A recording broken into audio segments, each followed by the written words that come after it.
Je ne m'attendais pas à surprendre mon mari en train de parler à sa mère. Elle est faible, facile à manipuler. Il suffit de lui faire signer quelques papiers, je m'occuperai du reste, avait-elle dit. J'étais figé sur place mais je peux jouer à ce jeu aussi. Je n'étais pas censé l'entendre. Je cherchais juste un dossier que j'avais oublié sur la table de chevet. Mais là, je me suis figé sur place, pieds nus, tenant encore mes clés de voiture quand j'ai entendu mon mari dire « Et si elle demandait le divorce et disparaissait en Espagne ? On va tout perdre. » Et puis sa mère, cette femme que j'avais passé 4 ans de ma vie à ménager, Conley, a répondu « C'est pour ça qu'il faut s'assurer qu'elle soit déclarée légalement incapable. » J'ai déjà parlé à quelqu'un. On la mettra quelque part au calme, on signera les papiers pour elle, et cet héritage deviendra le nôtre. Mon cœur ne s'est pas seulement brisé.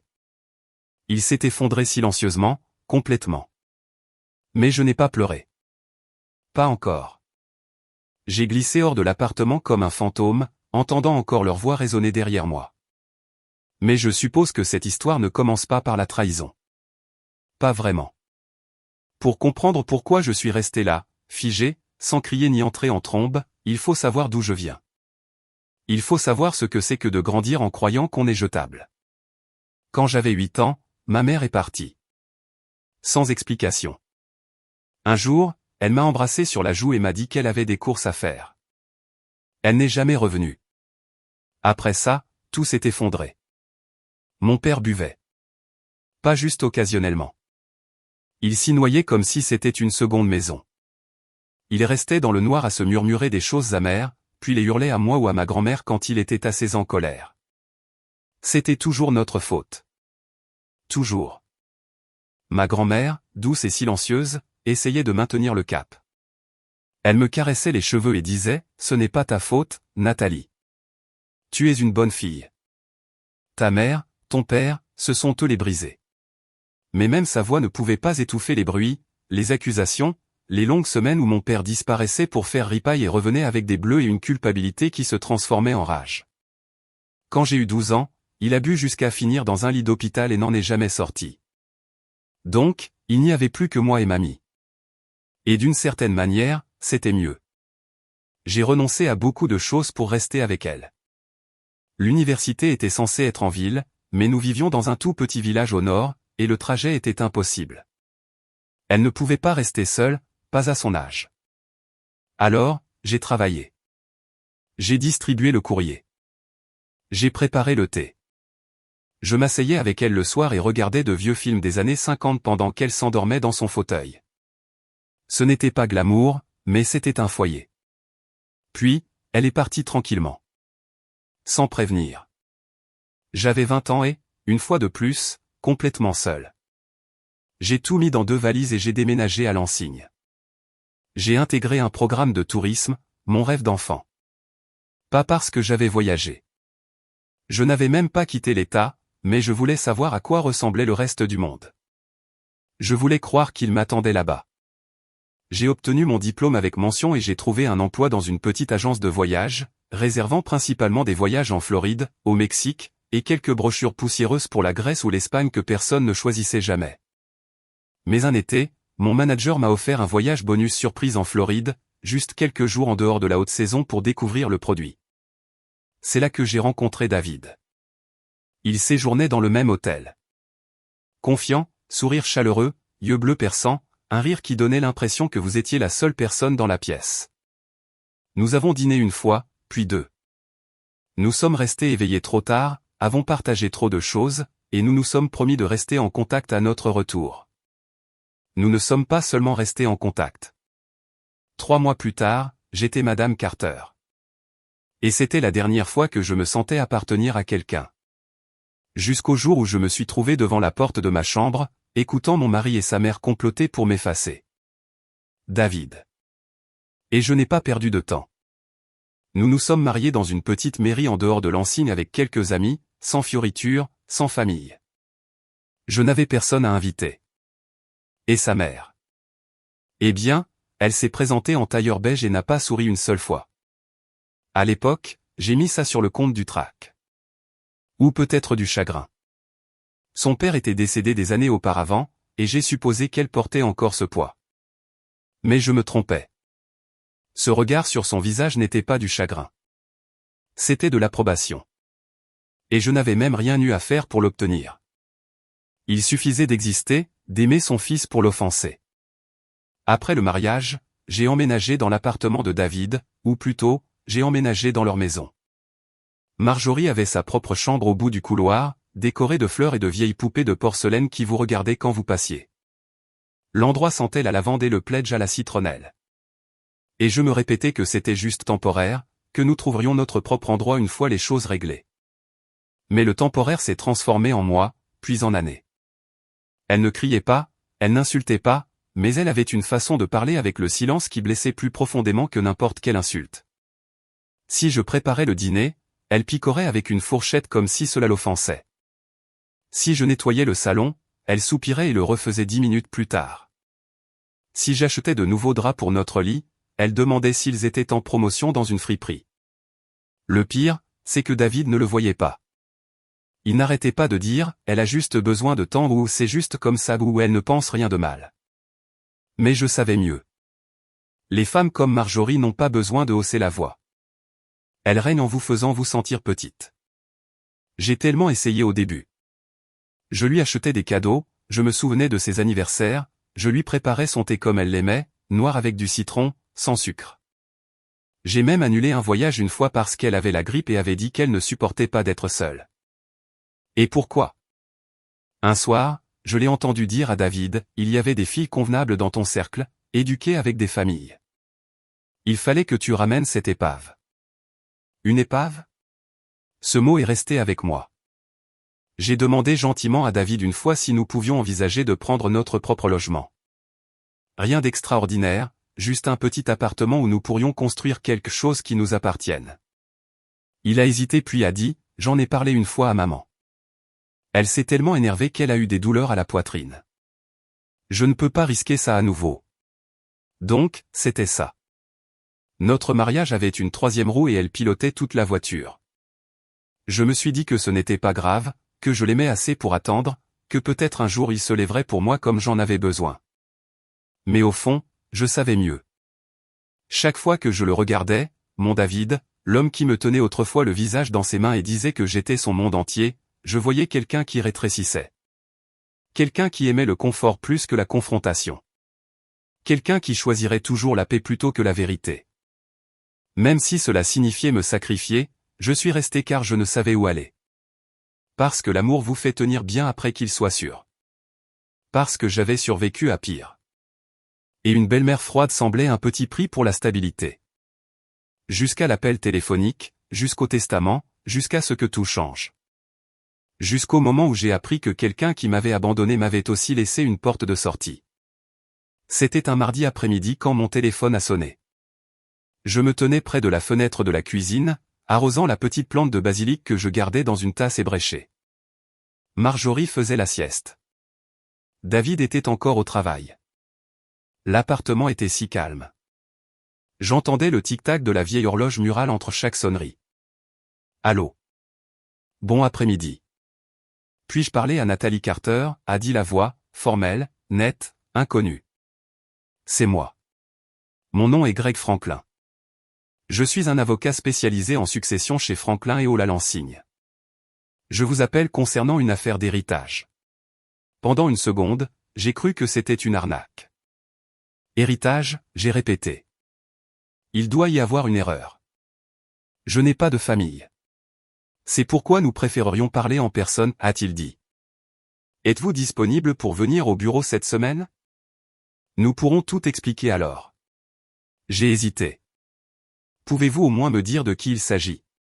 Je crains de ne pas pouvoir le faire par téléphone, madame, mais je vous assure que c'est légitime et vous voudrez l'entendre en personne. N'est-ce pas? J'ai marmonné, m'attendant toujours à ce qu'il me demande mon numéro de sécurité sociale. Je peux venir vendredi matin. Parfait. 11 heures. Je vais envoyer l'adresse sur votre téléphone.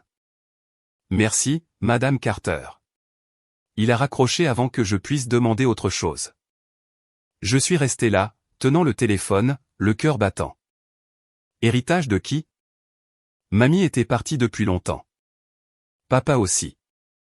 Je ne connaissais même pas de cousin. La seule chose que j'avais jamais héritée, c'était le traumatisme. J'ai hésité à le dire à David et j'ai décidé d'attendre. Pas parce que je ne lui faisais pas confiance, pas encore du moins, mais parce que j'entendais déjà la voix de Marjorie dans ma tête. Qui te laisse des choses, Nathalie? Un petit ami secret?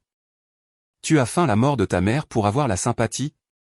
Ce soir-là, après que Marjorie soit allée chez la voisine jouer aux cartes avec son ami June, j'ai assis David à la table de la cuisine. J'ai besoin de te parler de quelque chose, j'ai dit, essayant de paraître décontracté. Il a levé les yeux de son téléphone, distrait. Ça peut attendre? J'ai eu une journée super longue. Ça ne prendra qu'une minute. Je lui ai parlé de l'appel, de l'avocat, du rendez-vous de vendredi. Ses yeux se sont écarquillés. Attends, quelqu'un t'a laissé quelque chose? Je suppose. Je veux dire, je n'ai aucune idée de qui. Peut-être que c'est une erreur. Ou peut-être que c'est réel, dit-il, se redressant. Tu sais, un oncle perdu de vue depuis longtemps ou quelque chose comme ça. Des choses plus étranges sont arrivées. Ou peut-être que c'est quelqu'un qui essaie de me coller une tonne de dettes, dis-je en riant. Les gens ne font pas ça? Laisser des cartes de crédit et des poursuites judiciaires. David a gloussé, puis s'est penché. Eh bien, dans tous les cas, tu devrais y aller. Ne le dis juste pas à maman pour l'instant. Tu sais comment elle est. Je ne comptais pas le faire. Bien, dit-il en hochant la tête. Attendons que tu saches plus. Puis il a ajouté, mais si ça se révèle être quelque chose d'important, on pourrait enfin recommencer. Peut-être même quitter cet endroit. Mon cœur s'est emballé. Vraiment? Sûr, dit-il, prenant ma main. On en a parlé. Peut-être que c'est notre chance. C'était la première fois depuis des mois qu'il disait quelque chose qui ressemblait à une promesse. Pendant un moment, je l'ai cru. Je n'avais aucune idée que juste 3 jours plus tard, je découvrirais la vérité sur qui m'avait laissé cet héritage et ce qu'il m'en coûterait pour l'accepter. Vendredi matin, le ciel était couvert et toute la ville semblait retenir son souffle. Je me suis tenu devant le cabinet d'avocat pendant une minute entière avant d'entrer. Mes mains étaient froides. Mon estomac se retournait sans cesse. J'avais l'impression que quelque chose d'irréversible était sur le point de se produire. Et peut-être que c'était le cas. Le bâtiment sentait la nouvelle moquette et le café fort. Une jeune assistante m'a conduite dans un couloir étroit jusqu'à un bureau privé où un homme d'une quarantaine d'années s'est levé et a souri. Madame Carter, je suis Greg Franklin. Asseyez-vous, je vous prie. Je me suis assise en face de lui, serrant mon sac à main sur mes genoux comme un bouclier. Il n'a pas perdu de temps. Connaissez-vous une certaine Linda Whittaker? Le nom m'a frappé comme un coup de poing dans la poitrine. Ce nom? Je ne l'avais pas entendu à voix haute depuis 20 ans. C'est ma mère biologique, dis-je lentement. Pourquoi? M. Franklin m'a étudié pendant un moment. Je suis désolé de vous dire cela, mais Madame Whittaker est décédée il y a 3 semaines. Elle vous a nommé comme unique bénéficiaire de sa succession. Je ne savais pas quoi ressentir. Chagrin, colère, choc. Je ne l'avais ni vu ni entendu depuis l'âge de 8 ans. Elle n'avait jamais envoyé de carte, jamais appelé, pas une seule fois. Elle vous a laissé une lettre, ajouta-t-il, fouillant dans un dossier et en sortant une enveloppe scellée. Je vais sortir pour que vous puissiez la lire en privé. Quand vous serez prête, nous parlerons des détails. Il m'a laissé seul avec. Juste moi et l'enveloppe, lourde de mots venus d'un fantôme. Je l'ai tenue longtemps. Mes doigts tremblaient. Une partie de moi voulait la déchirer en deux. Une autre partie avait besoin de savoir ce qu'elle disait. Avait besoin d'entendre pourquoi, alors je l'ai ouverte. Et l'odeur m'a d'abord frappé. Un parfum cher, léger mais familier. Puis vint l'écriture, cursive et élégante. Ma chère Nathalie, quand tu liras ceci, je ne serai plus là. Je n'attends pas le pardon. J'espère seulement que tu comprendras pourquoi je suis parti.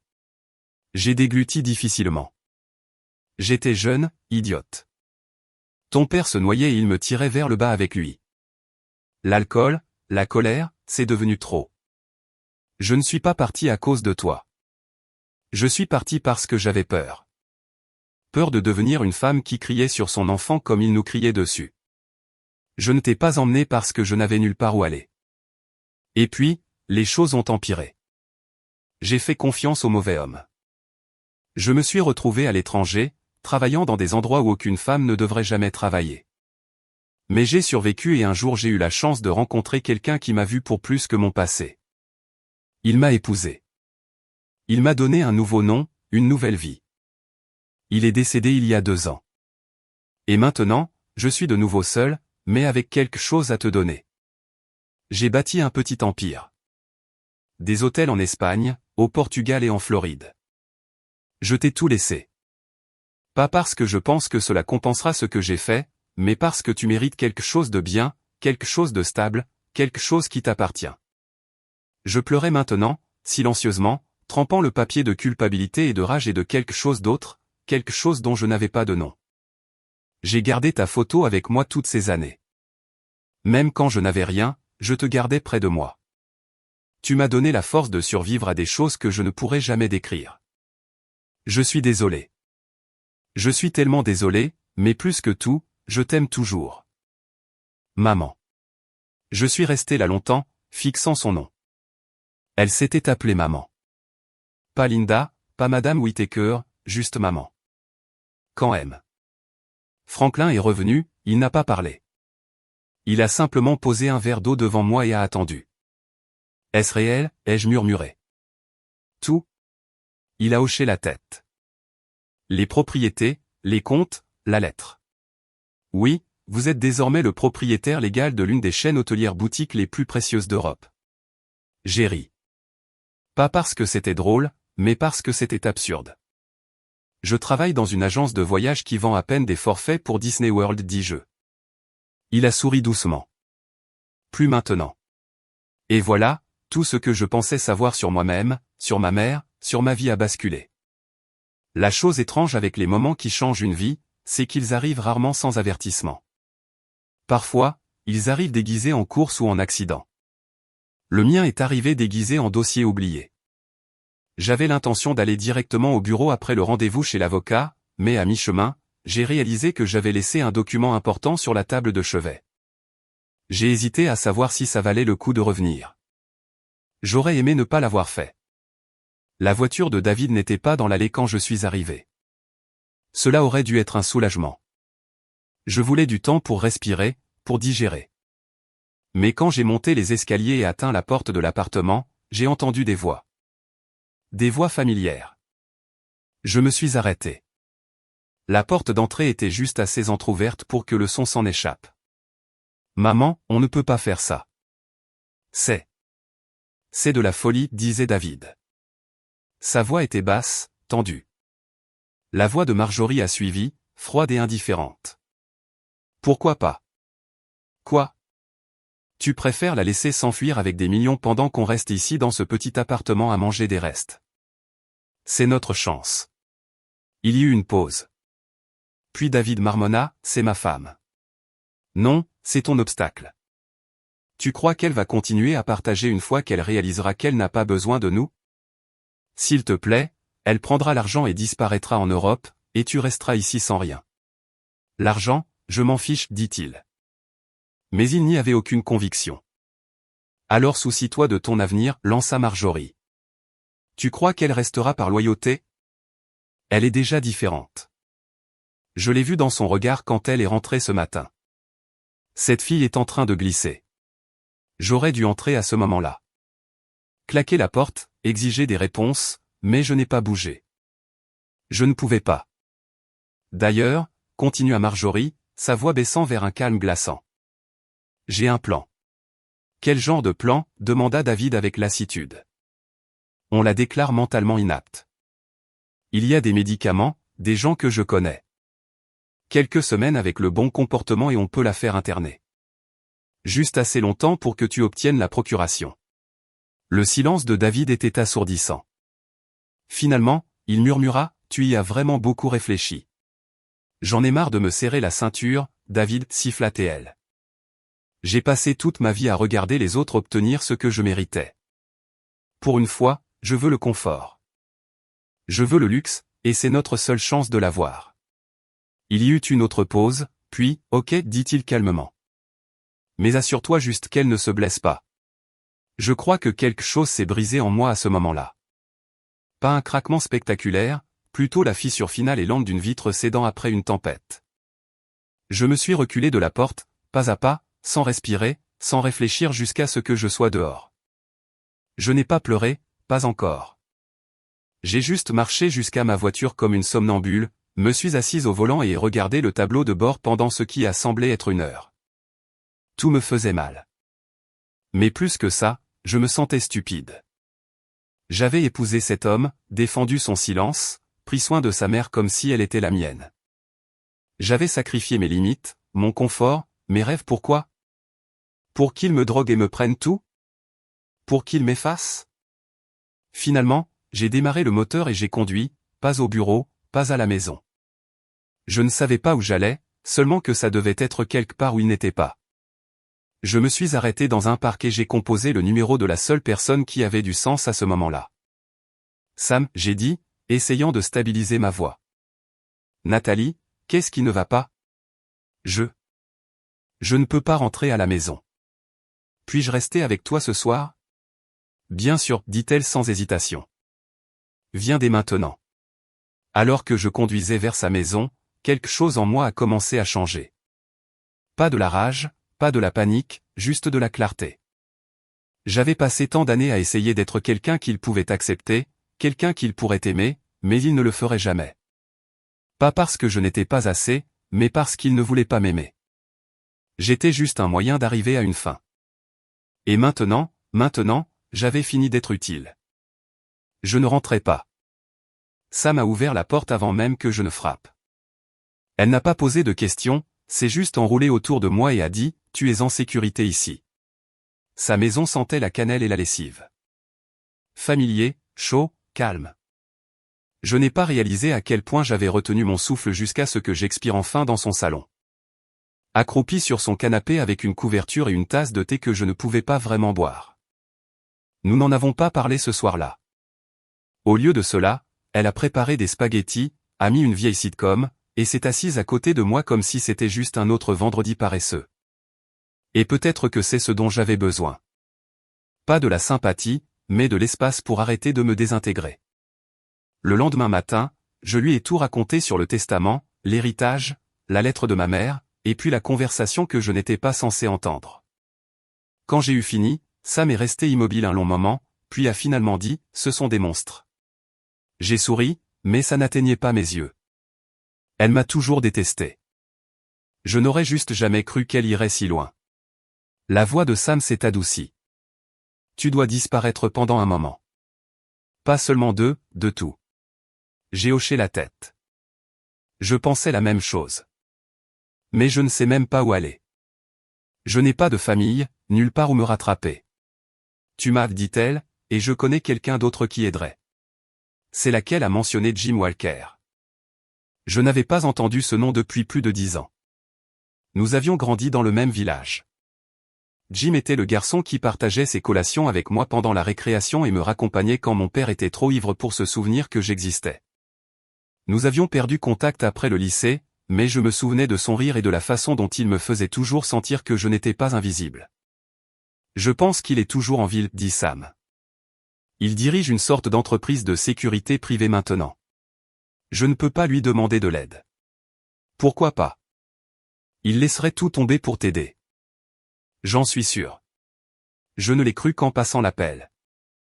Sa voix à l'autre bout était plus âgée, plus profonde, mais toujours indiscutablement la sienne. Nathalie, dit-il, l'air stupéfait. Est-ce vraiment toi? Oui, c'est moi. Et puis sans hésitation, où es-tu? Qu'est-ce qu'il te faut? Dis-moi ce qui s'est passé. Je ne lui ai pas tout dit. Pas au téléphone. Mais je lui en ai donné assez. Assez pour qu'il dise, tu restes chez Sam? Bien. Je passe cet après-midi. Quand il est arrivé, c'était comme ouvrir une fenêtre dans une pièce scellée. Jim était calme, posé, et ressemblait exactement au genre d'homme que vous voudriez avoir dans une tempête. Grand, large d'épaules, la même confiance tranquille qu'il avait toujours eue. Mais maintenant, elle était accompagnée d'expérience. Il avait construit quelque chose de sa vie. Il avait une direction, un contrôle. Il n'a pas demandé la permission. Il a juste dit, tu viens avec moi, Nathalie. Mon endroit est en dehors de la ville. Grande maison, intimité, sécurité.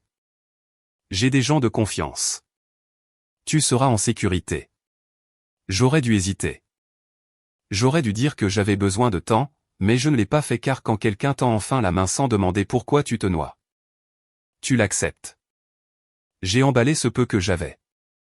J'ai serré Sam si fort qu'elle a couiné et j'ai tout laissé derrière moi, y compris mon nom sur la boîte aux lettres. La maison de Jim se trouvait dans une route tranquille bordée de pins et de ciel ouvert. Au moment où je suis entré, j'ai ressenti quelque chose que je n'avais pas ressenti depuis des années. La paix. Ce n'était pas la taille de l'endroit ni la façon dont le soleil se déversait sur les parquets. C'était le silence. Pas de bruit de pas craquant d'une autre pièce. Pas de soupir passif-agressif. Personne ne me regardait avec des yeux plissés. Juste du calme et de la sécurité. Jim avait déjà tout organisé, une chambre d'amis préparée, des provisions dans le réfrigérateur, même un téléphone de secours au cas où j'aurais besoin de passer complètement hors réseau. J'attendais que l'autre chaussure tombe, une attente, une exigence. Mais il n'y en avait pas. Je te veux ici, dit-il simplement, se tenant dans l'encadrement de la porte de la chambre qui serait la mienne. Sans attache, juste du repos. On réglera le reste plus tard. Il a assigné un de ses agents de sécurité principaux, Kyle Henderson, pour me suivre pendant la journée. Kyle était un ex-militaire, poli, professionnel, et d'abord discrètement rassurant, mais quelque chose a changé après le deuxième jour. Il traînait plus longtemps dans le couloir, posait des questions plus personnelles, m'appelait Nat comme si nous étions de vieux amis. Au début, j'ai cru que j'imaginais ça. Puis, un soir, après que Jim soit sorti, Kyle m'a coincé près de la cuisine et a dit, tu sais, les gens comme Jim n'aident pas juste par bonté de cœur. Les hommes comme lui. Ils veulent toujours quelque chose en retour. J'ai cligné des yeux. Excusez-moi. Je dis juste, dit-il avec un sourire qui n'atteignait pas ses yeux. Tu n'es pas la seule à avoir des secrets. Cette nuit-là, j'ai tout dit à Jim. Il n'a pas hésité. Le lendemain matin, Kyle a été réaffecté. Discrètement, sans drame. Jim n'en a plus jamais parlé, mais j'ai remarqué qu'il avait commencé à me conduire lui-même au travail par la suite. Le travail, si on peut appeler ça comme ça. Je suis retourné à l'agence de voyage juste pour régler les derniers détails. Donner discrètement mon préavis et expliquer à mon manager que je démissionnais. J'ai gardé l'histoire vague. Changements familiaux, disais-je. Elle n'a pas insisté, mais la nouvelle va vite. Dès le 3e jour, David s'est présenté devant le bureau. Il attendait près de la porte, l'air pâle et nerveux. Dès qu'il m'a vu, il s'est précipité. Nathalie, parle-moi juste. Jim s'est interposé entre nous comme un mur d'acier calme. Elle ne va nulle part avec vous. David l'a regardé de haut en bas puis moi. Alors, c'est ça maintenant. Tu t'enfuis avec un garde du corps. Je n'ai pas bronché. Je ne m'enfuis pas. Je reconstruis. Il a essayé de me saisir le bras, mais Jim a été plus rapide. Il ne l'a pas blessé, juste bloqué, fermement et définitivement. David m'a regardé comme s'il ne me reconnaissait pas. Peut-être qu'il ne me reconnaissait pas. Peut-être que je devenais enfin quelqu'un qu'il ne pouvait pas manipuler.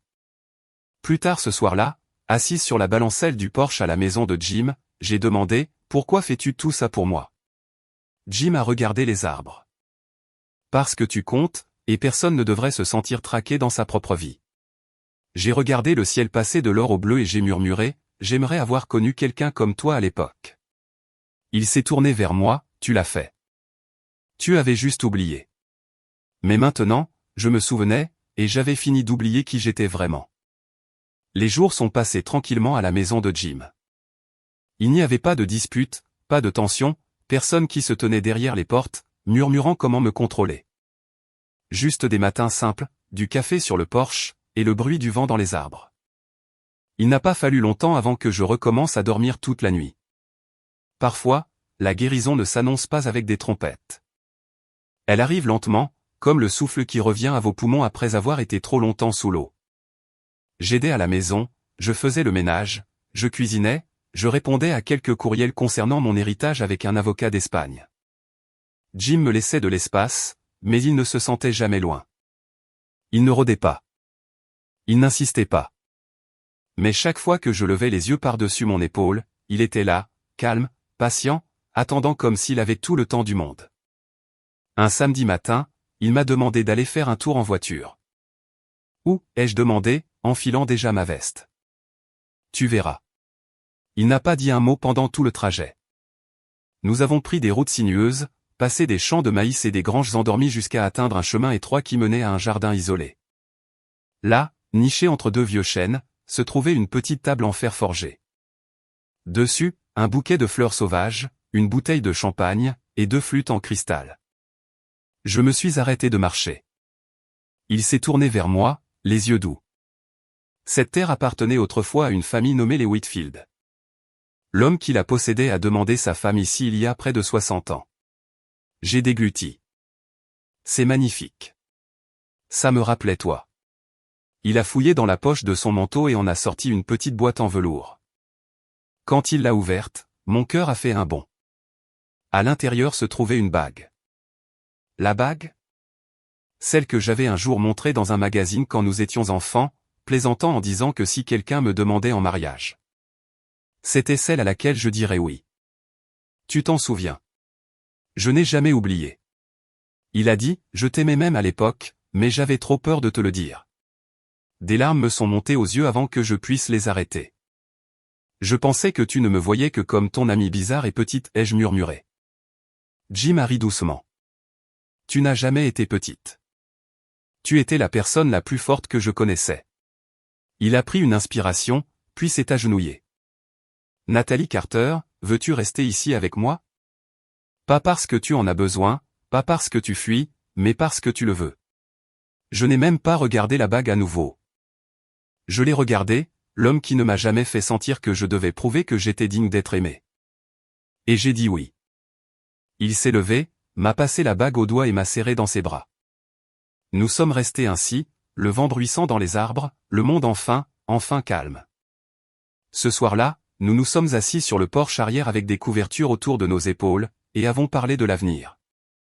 Je lui ai dit que je voulais vivre simplement, gérer les choses à distance, rester près de Sam, construire quelque chose de réel, des heures lentes. Je veux élever des enfants qui n'auront jamais à se remettre de leur enfance, dis-je. Jim, serre ma main. Et nous ferons exactement ça. Pour la première fois de ma vie, je ne survivais plus. J'étais chez moi. J'ai attendu encore quelques jours, pas parce que j'étais incertaine, mais parce que je voulais être calme quand je le dirais. Puis un matin, j'ai composé le numéro de David. Il a décroché à la 2e sonnerie. Nathalie, je voudrais finaliser le divorce, j'ai dit. Il n'a pas répondu tout de suite. J'entendais sa respiration. Je pensais que tu changerais d'avis. Je ne changerai pas. Alors c'est ça, a-t-il demandé, sa voix tranchante. Tu deviens riche et soudainement je suis jetable. J'ai ri doucement. Non, j'étais jetable bien avant d'avoir quoi que ce soit. Tu viens de le prouver. Tu dramatises, a-t-il rétorqué. J'ai fait une erreur.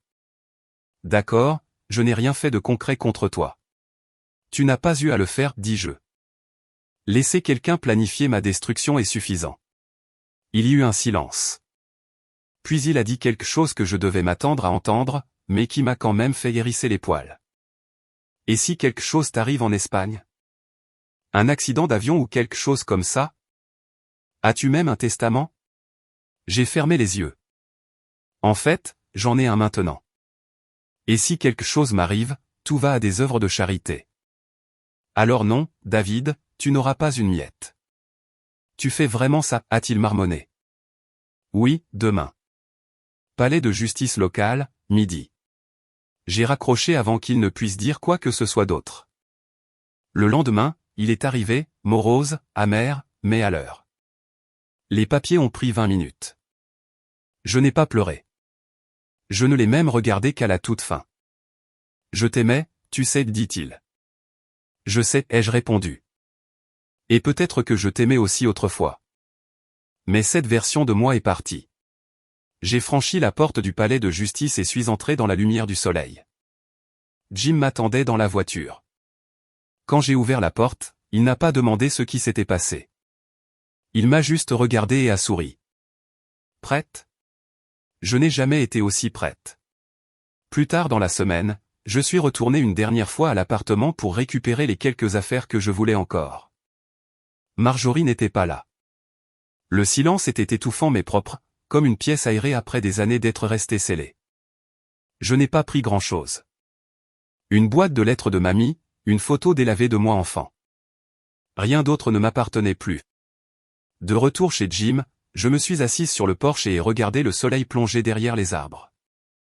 J'ai posé une main sur mon ventre, senti le plus petit frémissement, et j'ai souri.